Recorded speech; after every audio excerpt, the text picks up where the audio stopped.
Mais imaginons un instant qu'on place quelqu'un dans le cockpit d'un avion de ligne de dernière génération. Ouais, ça commence mal en général. C'est ça. On lui bande les yeux, on l'assoit dans le siège du pilote et on lui dit «Allez, décolle». La crise de panique assurée. Mais totalement. Et c'est exactement ce que ressentent la plupart des gens lorsqu'ils décident de prendre en main leurs investissements en bourse. On fait face à des milliers d'options qui clignotent, des graphiques indéchiffrables, et on a cette peur viscérale que la moindre pression sur le mauvais bouton provoque un crash monumental. Et pour être tout à fait honnête, l'industrie financière, elle entretient délibérément cette opacité. Vous trouvez? Ah ben oui. On a créé un environnement où l'investisseur particulier se retrouve complètement noyé sous une avalanche de données. Rien que sur les marchés européens, aujourd'hui, on dénombre plus de 4000 fonds indiciels différents. C'est vertigineux. Face à 4000 options, la réaction humaine naturelle, c'est la paralysie. On finit par ne rien faire. Ou alors pire, on confie son argent à un gestionnaire qui prendra des frais exorbitants pour des résultats qui sont souvent médiocres. C'est précisément pour cela que le décryptage qu'on vous propose aujourd'hui est une vraie bouffée d'air frais. Ce que nos sources de la journée mettent en avant, c'est pas une énième théorie super complexe. C'est un véritable code de triche, quoi. Un mode d'emploi prêt à l'emploi. Exactement. On parle d'une architecture d'investissement construite exclusivement pour le plan d'épargne en action, le fameux PEA. Mais au lieu de se perdre dans ces 4000 fonds, la stratégie, elle se résume à exactement 7 lignes. Seulement 7. 7 ETF ou trackers répartis de manière vraiment chirurgicale. Bon, décortiquons tout ça. Le but aujourd'hui, c'est de comprendre l'ingénierie qui se cache derrière cette simplicité apparente. Parce que pour quiconque veut faire travailler son capital sans passer ses soirées à analyser des bilans comptables, c'est un gain de temps précieux, tout en évitant la surcharge mentale. L'élégance en finance, c'est vraiment la capacité à capturer la complexité du monde avec des outils simples. Ce qui ressort de nos documents, c'est une volonté claire de remplacer l'incertitude du choix humain par la rationalité pure des algorithmes. Ouais, on élimine l'émotion. C'est ça. Plutôt que d'essayer de trouver la future pépite technologique qui fera x10, ou d'éviter l'entreprise qui va faire faillite, cette approche, elle achète des pans entiers de l'économie mondiale. Mais attention, elle ne le fait pas au hasard. La pondération de ce 7 fonds révèle une vision très précise de l'économie. Alors plongeons directement dans le vif du sujet. Si on veut construire une maison solide, il faut des fondations en béton armé. Et là, la source alloue une part massive. On parle de 35% du portefeuille total à un seul et unique fonds qui est l'Amundi PAA Monde. C'est le socle. Voilà. 35% sur une seule ligne, ça peut sembler énorme, voire dangereux pour quelqu'un qui cherche à se diversifier, non? Eh bien, il y a une nuance cruciale ici. Concentrer 35% de son capital sur un seul produit, c'est un risque uniquement si ce produit est mal conçu. Ici, l'indice MSCI World, qui est répliqué par ce fonds, c'est littéralement le maître étalon de la finance mondiale. C'est-à-dire? On s'expose d'un coup à plus de 1300 valeurs des marchés développés. Les États-Unis, l'Europe, le Japon. Et ce qui est fascinant ici, c'est le coût de cette exposition. On est à peine à 0,20% de frais de gestion annuels. C'est la magie absolue des ETF. Ouais, la diversification instantanée à bas coût. Sauf que, en creusant la mécanique de ce fonds spécifique, je suis tombée sur un détail technique hyper intriguant.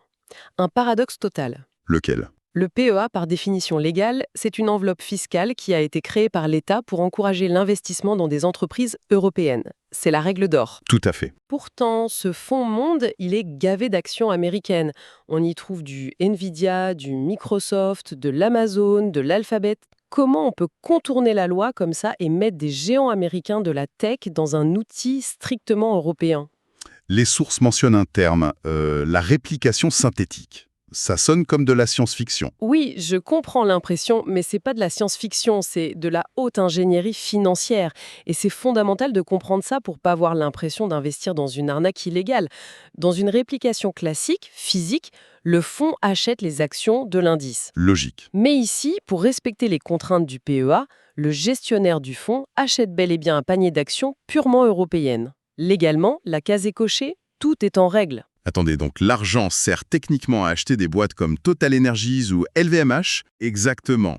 Le fonds possède réellement ces actions européennes. Mais l'astuce, c'est que ce gestionnaire va signer un contrat d'échange, un swap, avec une grande banque d'investissement.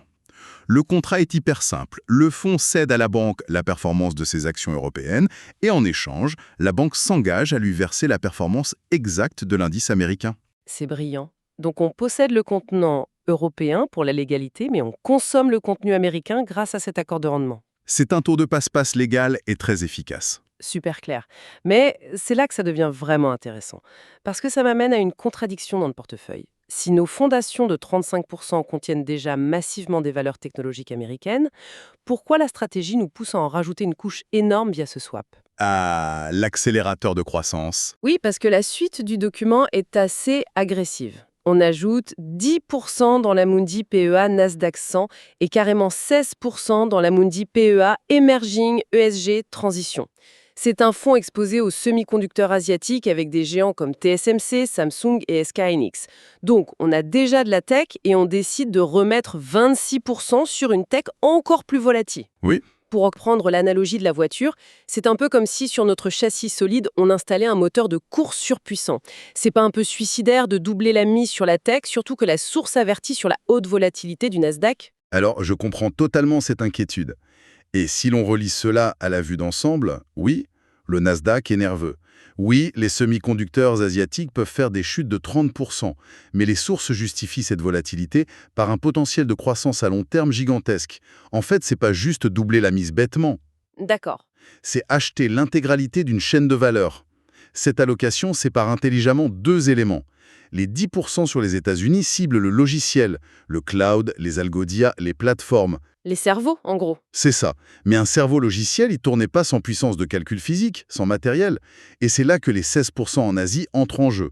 Taïwan, la Corée du Sud, y fabriquent le matériel, les puces. Sans l'Asie, la tech américaine s'arrête de tourner. Donc on achète le logiciel et le matériel. Le cerveau et les muscles.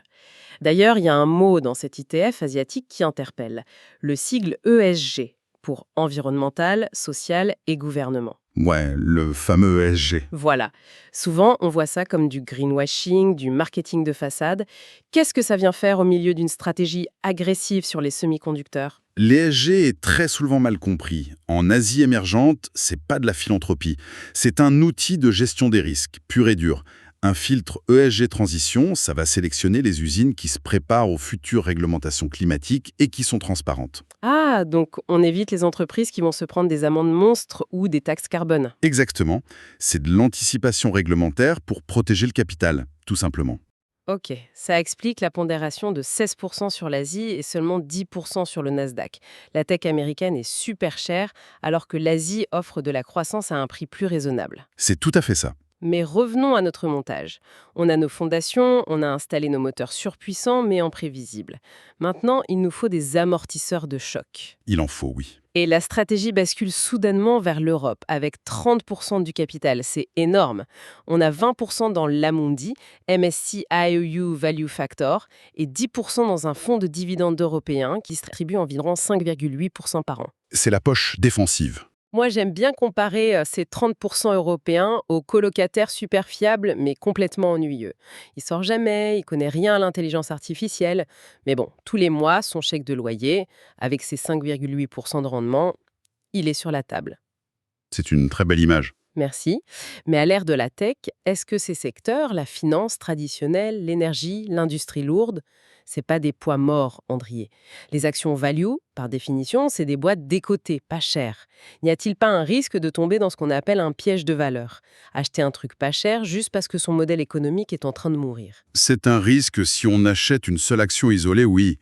Mais au sein d'un ETF qui regroupe des dizaines d'entreprises, l'approche value suit les grands cycles de valorisation. Les sources insistent vraiment sur la nécessité de réduire notre dépendance à la technologie. La value européenne, elle, génère des profits immédiats et tangibles. Les banques gagnent sur les taux, l'énergie dégage du cash. Quand la bulle tech dégonfle, les capitaux se réfugient vers ces secteurs rentables. Et ce fameux dividende de 5,8%, j'imagine qu'il joue aussi un rôle de filet de sécurité psychologique? Absolument. Financièrement parlant, un dividende ne crée pas de valeur magique. Mais psychologiquement, c'est une arme redoutable.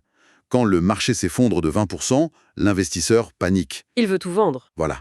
Mais s'il voit que son portefeuille continue de lui verser des liquidités régulières, ce flux de revenus constant, ça agit comme un anxiolytique. Ça l'empêche de vendre au pire moment. Un anxiolytique financier, j'adore. Bon, on a nos bases, nos moteurs et nos amortisseurs. Il nous reste très exactement 9%. Les touches tactiques. Oui, les épices du plat. C'est hyper ciblé, 5% dans un fonds dédié à la défense européenne, avec des boîtes comme Airbus, Rheinmetall ou Thales. Et 4% sur le Japon. Deux paris très précis. Et là, il faut faire une pause. Avant d'aller plus loin, en abordant ce fonds lié à la défense et au réarmement, on précise de manière très stricte qu'on ne prend absolument aucun parti politique ici. Tout à fait. On ne cautionne ni les politiques de gauche, ni celles de droite sur ces questions militaires très sensibles.